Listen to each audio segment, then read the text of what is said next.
I still speak to some of them now, but I was sort of blinded from it at the time where, I was doing all right at Burnley and I was going out thinking it's the right thing to do. But when I moved to London with my wife, it was, looking back now, is the best thing that ever happened in my career for sure.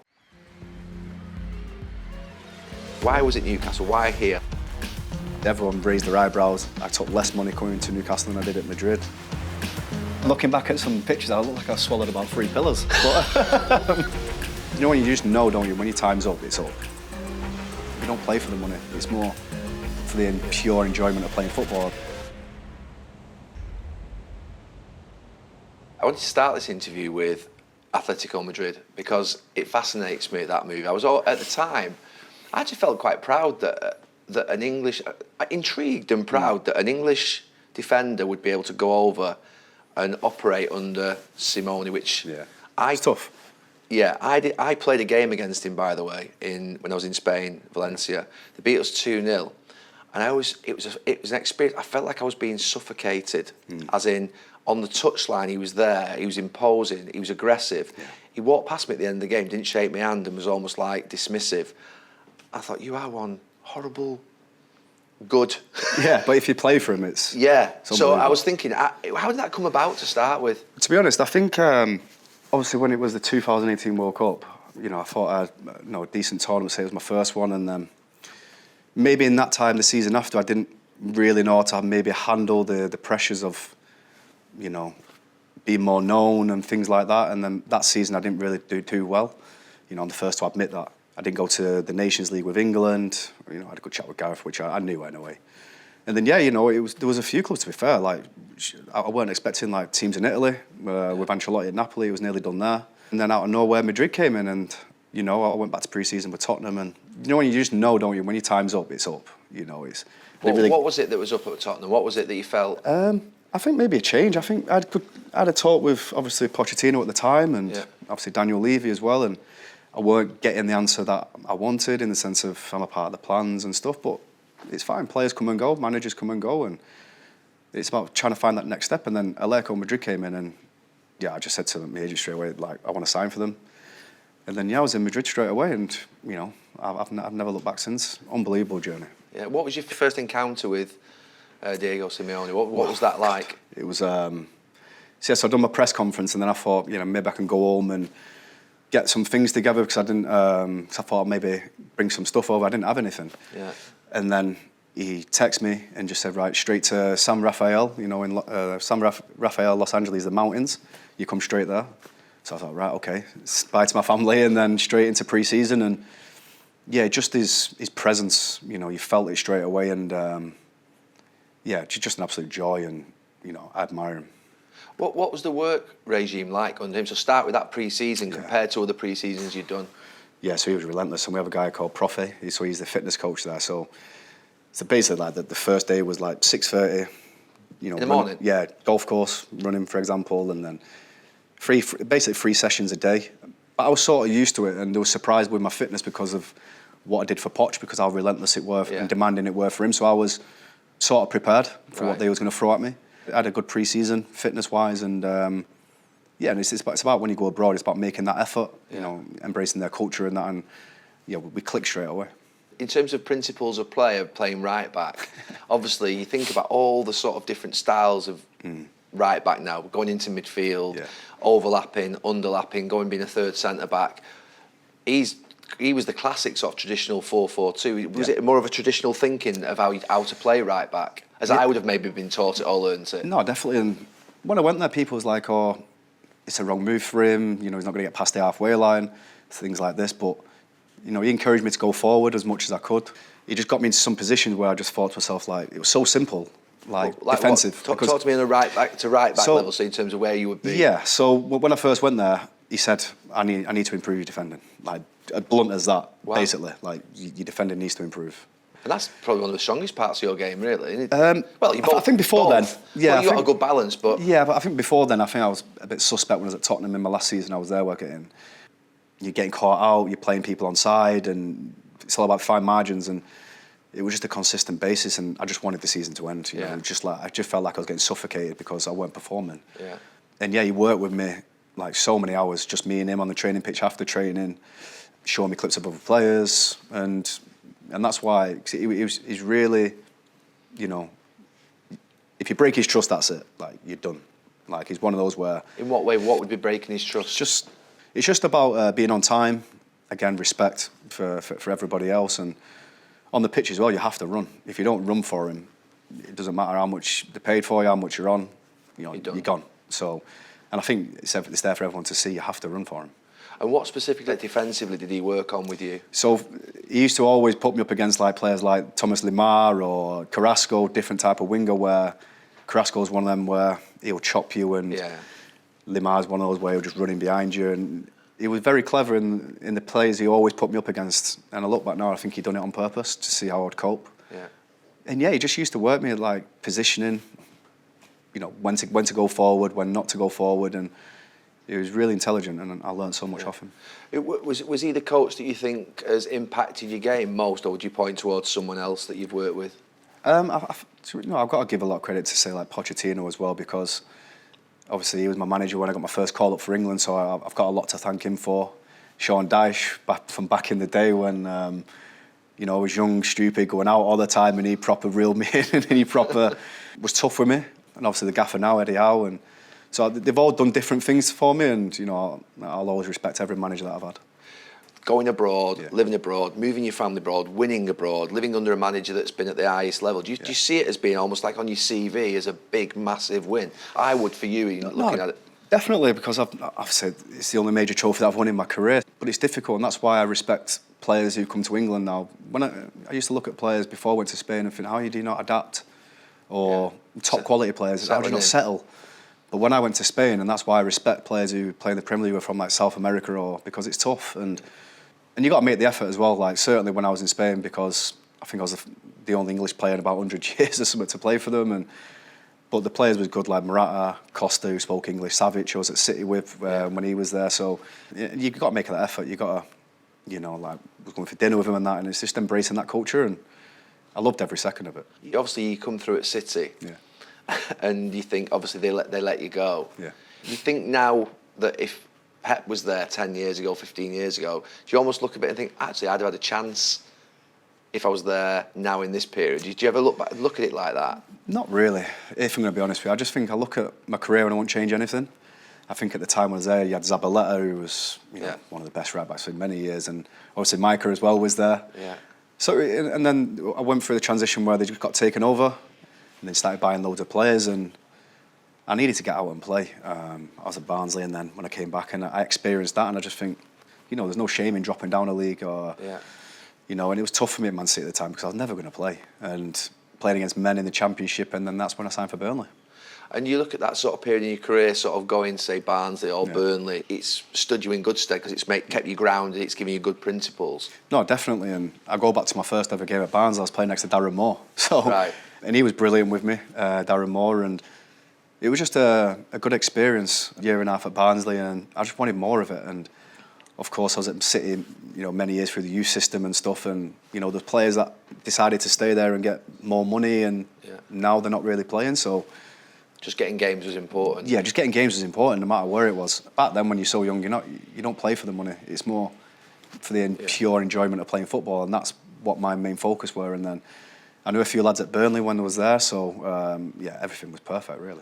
You're 33 years of age. You're at Newcastle, and you're working under Eddie Howe. Yeah. Why Newcastle? Because at the time it was questioned, wasn't it? You left definitely. Almost like, you know, why was it Newcastle? Why here? Yeah. So when I was in Madrid, obviously it was. The season before I left, it was a tough year for me for numerous reasons. And then I just wanted to come back to England. My family, you know, was finding it a bit difficult at the time. I could have stayed at Madrid. I could have signed a new 3-year contract at Madrid. You know, Simeone in the car park the day I was leaving didn't want me to go, but it was the right thing at the right time for my family. And as players, you gotta, you know, be realistic where you can go. So I weren't going to go and sign for City, Liverpool. I knew I was restricted to certain clubs.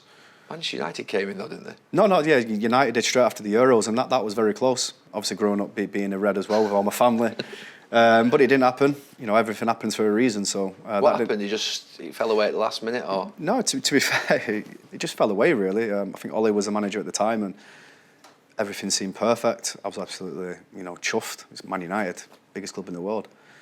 And it didn't happen, so yeah, I was back at Madrid. It's not a bad place to go back to, is it? So, and then 6 months later, I was at Newcastle. But yeah, obviously everyone raised their eyebrows. Obviously, he's going for the money, he's going for this. You know, I've made it clear many times I took less money coming to Newcastle than I did at Madrid. I didn't have a relegation clause, even the position that we're in. I trusted the manager, and that was a key factor why I came. When I've watched Newcastle over the last 18 months, it's been quite clever what they've done in terms of off the pitch, not going crazy, but being quite methodical and quite stable in the way in which they've approached it, the ownership. Bringing Eddie in, who again I think mirrors that sort of value, and then thinking about you on the pitch in the last 12 to 18 months, thinking you mirror it on the pitch, that sort of ethos. Do you feel like that, the standard bearer on the pitch? Yeah, I think when I first signed, there was going for a tough moment. Obviously, we got beat by Cambridge, my first game, and you could see around the place where it was just about believing. And then we signed good characters, as you mentioned. We signed Dan Burn, great leader, Geordie, run through a brick wall in the situation he was in, Matty Target, myself, Bruno, who's been, remarkable. So I think at the time it was about bringing the right character in for the team, for the squad. Because I've been in the dressing rooms before, as I'm not saying you may have as well, where sometimes if one has an ego, it's like a domino effect then, and that's dangerous for a team. Particularly with senior players. Yeah, so the players that we signed was perfect for that season. Unfortunately, I broke my foot that year, which I was devastated about. Yeah. But what the team went on to do was incredible, and the manager's like a big believer in that. Standards, always respect the staff, kit men, whatever it may be. So he's certainly set the tone, and I've worked for him before as well, and he demands a lot from me, and to try and help the players around me. You've played for managers actually that've got a thread. You think about Sean Dyche and the sort of image that he has, Pochettino, Simeone, Eddie Howe. Non-negotiables are work ethic. 100%. Attitude, being a good, if you like, teammate. Yeah. Would you say that's fair, that isn't it, to say? No, definitely. And all four managers that you just mentioned, they all demand that you run, that you work hard for the team, regardless of the result. You always go to the end. And I think that's what you've seen for Newcastle. We're a high pressing team with high demands. And every manager that I work for demand that. They demand that you work hard, you're respectful around the place. Yeah, and I've learned a lot about myself recently. Hugo Lloris, Harry Kane, top pros. This is going to be tough. Hopefully this summer will be my fourth tournament. I've absolutely loved every moment of it. And I wasn't professional, shall we say. What was that, a couple of pints? Yeah, more than a couple.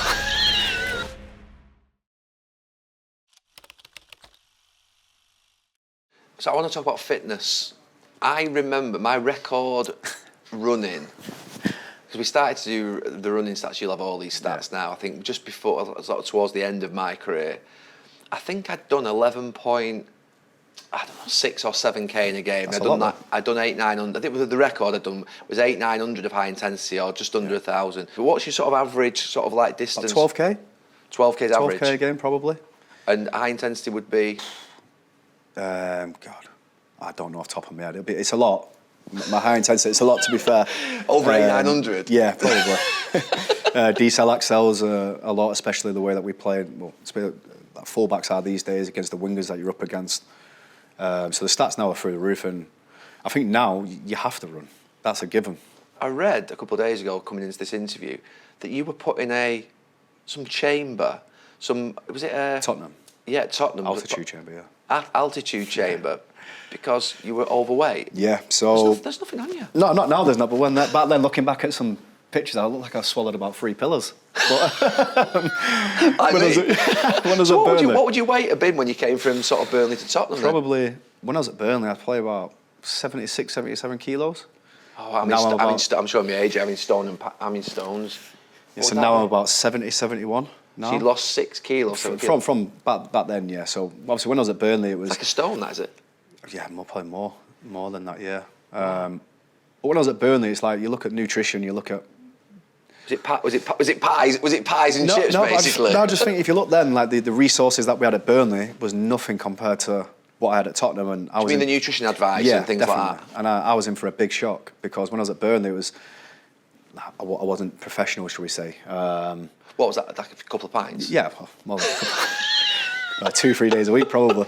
But yeah, and then when I went to Tottenham, I didn't realise. Obviously, you walk in and you see Hugo Lloris, Harry Kane, top pros. Yeah. And it probably took me the first week where I thought, You're blowing a bit. This is going to be tough. And then I was in the chamber for about a good 5-6 months. Jesus put us in there after training. The training was relentless as it is. Mauricio's, but Jesus, yeah. Yeah, Jesus Perez, yeah. We stuck you in an altitude chamber. Yeah, in the inside after every session. For how long? Good, I don't know, 35, 40 minutes. What, just literally just yeah, like so fat burning type yeah, stuff? Yeah, fat burning, so we'd be on the treadmill, then we'd be on the rower, and then we would... Who's we? I might as well throw him under the bus. Yeah, there was me, Toby, Sonny was in there a couple of times. What? Son that plays football for Tottenham now? There's nothing on him. Yeah, Sonny was in there. But we all signed in the same window, you see. Oh, so you all okay? So it was like, yeah, so we had Kevin Vimmer at the time. All 4-5 was at the same window, so it was like, right, yeah, we're all in for a shock here. But it was relentless, it was tough. But then after 6 months, you get used to it. Was that the biggest shift in professionalism that you had in your life? Definitely. I think moving from the area that I was from, like, I'm not saying my mates are to blame or anything. I'm saying far from that. But it was the best thing that ever happened to me moving to London at the time. I was mocked ridiculously about 3 months ago off Jamie Carragher and Roy Keane actually. I don't know, you might not, you won't have seen it.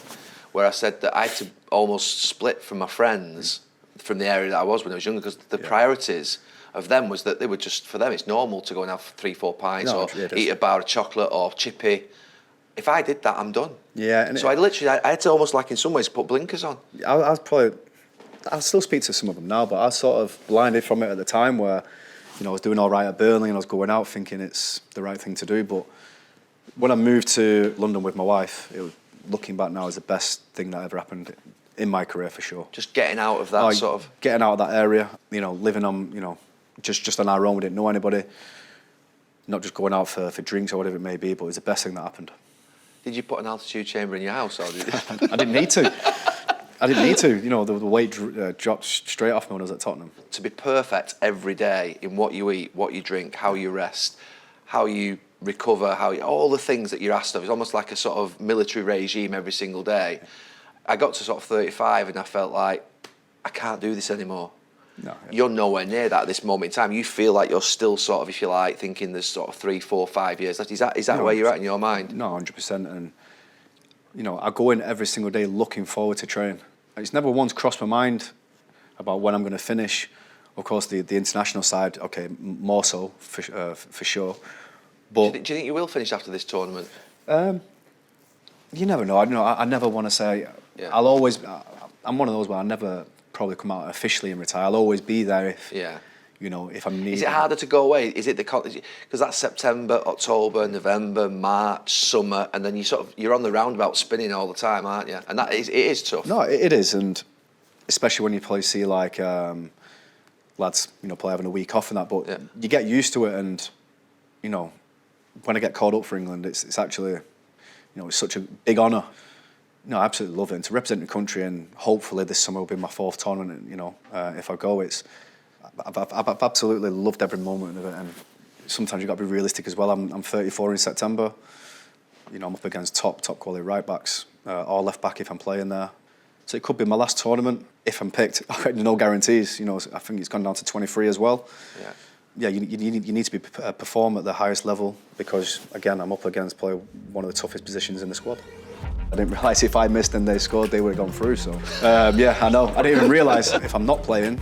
I'm not going to kick up a fuss. I'll work hard, and if I'm called upon, you've always got to be ready. Are you actually fixed? That's what I want to be a coach. Of course, it's going to be tough, but I feel I can give a lot back. Kyle Walker, Reece James, Trent Alexander-Arnold, Kieran Trippier, but the one that has been trusted the most by Gareth, I think there's no doubt he trusts you. He's gone to you and returned to you. Why do you think he's done that? I'm not too sure, to be honest. I owe Gareth a lot. I've made near 50 caps, and I've got to thank him for a lot. And I'm one of those players where if I'm playing or not playing, I'll always give everything because when teams are when the starting 11's playing, and then you have to train the next day. It's about being committed and making sure that everyone's on it. Like for me, Hendo's the best at that. But I'm So not too you mean the day after the game where, Yeah. where the essentially we used to call it the bomb squad. Yeah, I know what you mean. Basically, it's like Sunday training session. All the first team are in the jacuzzi, and you're But especially tournament football as well, because you're away for 5 weeks, and it's about keeping that positivity. And I think Gareth's been the main head of that. What it means to play for England, regardless if you're playing or not, you always support your teammates, and I think that's what I'm all about. If I'm not playing, I'm not going to kick up a fuss. I'll work hard, and if I'm called upon, like the first game of the Euros against Croatia, I was playing left back. Yeah. There's no way I thought I'd be starting when you've got Ben Chilwell who just won the Champions League. So you've always got to be ready. And what is it that Gareth's done? Because I played for England for many, many years where, I look at the England squad now and I think everyone comments on this, that the spirit feels like a club side. How has he developed that? What specific things has he sort of introduced?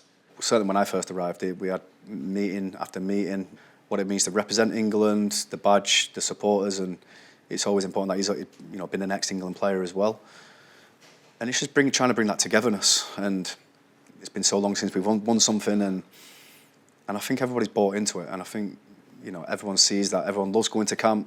Players are not pulling out, which is key, and everybody's ready. And especially when you go to tournament football, you see the talent that we've got. And I see all the time, this player should be playing, that person should be playing it.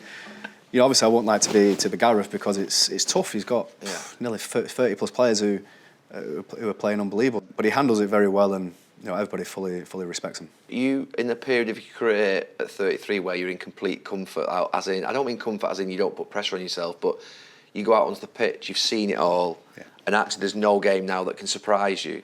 You're almost like it's not a comfort, it's almost like a peak, I suppose. Yeah. It's your peak of your career. Yeah, it is, and I go into every game with even till this day with butterflies because. Do you get nervous then before games? No, honestly, I don't.